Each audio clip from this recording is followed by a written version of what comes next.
Bahkan seseorang bernama Tamim Ad-Dari yang awalnya adalah seorang Arab Kristen yang kemudian masuk Islam. Suatu hari dia pergi berlayar, kemudian dia dihempas oleh badai yang begitu besar hingga membuat dia terdampar di sebuah pulau. Tamim Ad-Dari berkata, "Kami berada dalam sebuah kapal dan badai besar mengenai kami, dan kami tersesat sampai kapal kami terdampar di sebuah pulau. Kami memasuki pulaunya dan seekor hewan menghampiri kami. Dia begitu berbulu sampai kami tidak mengetahui mana bagian depan, mana bagian belakang, mana kepala dan mana ekornya." Tamim Ad-Dari pun bertanya kepada makhluk itu, "Makhluk apakah kamu ini? Tidak pernah kami melihat makhluk sepertimu sebelumnya." Dan ternyata makhluk itu bisa bicara. Ia pun berkata, "Aku adalah Jasasah atau pengintai." Mereka berkata, "Makhluk apa Jasasah ini?" Dan hewan itu berkata, "Wahai manusia, kemarilah, datanglah kepada seorang pria yang sudah menunggu kalian di sebuah kuil. Di sana ada seorang pria yang sedang menunggu kabar darimu." Tamim Ad-Dari kemudian melarikan diri dari hewan itu. Ia berpikir bahwa itu adalah seekor jin. Kemudian ia memasuki sebuah kuil yang digunakan untuk sembahyang. Tiba-tiba ia melihat seorang pria di hadapannya yang merupakan pria terkekar yang pernah dilihatnya. Tangannya diikat ke lehernya dengan rantai, kemudian pula kepalanya juga dirantai bersama kakinya.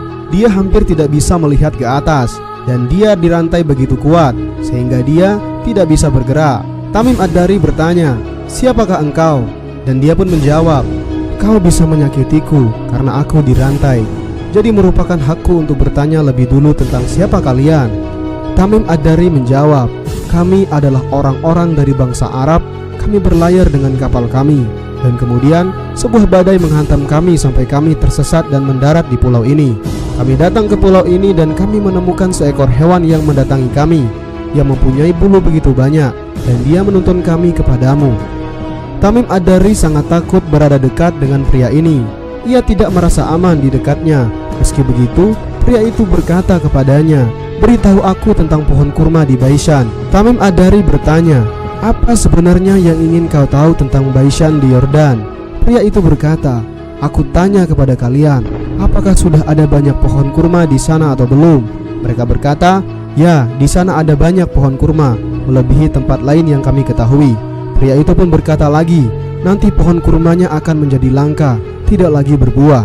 Pria itu pun kemudian bertanya lagi, "Sekarang jelaskan kepadaku tentang Tabaria atau sungai Tiberias." Tamim Ad-Dari bertanya, "Apa yang ingin kau tahu tentangnya?" Pria itu berkata, "Apakah di dalamnya ada air?" Mereka berkata, "Ya, ada banyak air." Pria itu berkata lagi, "Nanti airnya akan habis." Kemudian pria itu bertanya lagi, "Ceritakan kepadaku tentang air mancur Zagar." Tamim Ad-Dari bertanya, "Apa yang ingin kau tahu tentang air mancur ini?" Pria itu berkata, "Apakah ada air mancur besar dan orang-orang banyak bercocok tanam di sana, dan di sana banyak sekali air?" Tamim Ad-Dari berkata, "Ya, ada banyak sekali air dan di sana orang-orang banyak bercocok tanam." Kemudian lagi pria itu berkata, "Ceritakan kepadaku tentang seorang nabi yang buta huruf yang tidak dapat membaca atau menulis. Apakah yang telah dia lakukan?" Tamim Ad-Dari berkata, "Dia telah pergi dari Mekah dan sekarang dia hidup di Madinah." Pria itu lanjut bertanya, "Apakah kaumnya telah memeranginya?" Tamim Ad-Dari berkata, "Ya."